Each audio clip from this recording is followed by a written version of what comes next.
Here I am at Leadenhall Market. It is a really great place to explore. It was built in 1881, and like with many things in the City of London, it has two personalities.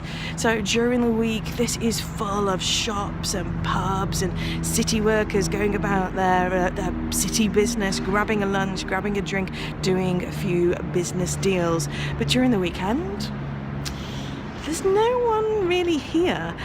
This is a great time to come and explore the architecture and the space and just the general peace and quiet of an area that is just so different to other times.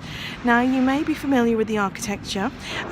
It was used in John Wayne's 1975 Brannigan film, and this is where they did the pub brawl. It's also used in Transformers 5. I saw them filming that last year, 2016, in the summer. But maybe the one that you're more interested in is Harry Potter and the Philosopher's Stone. Yes, Leadenhall Market is where the first Leaky Cauldron is actually filmed. Of course, they move it later on, and we do get to see both locations on my Harry Potter Southwark to the City walk.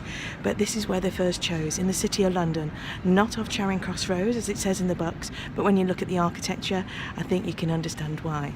So come along, grab your wand and your ticket and explore Harry Potter's London with me.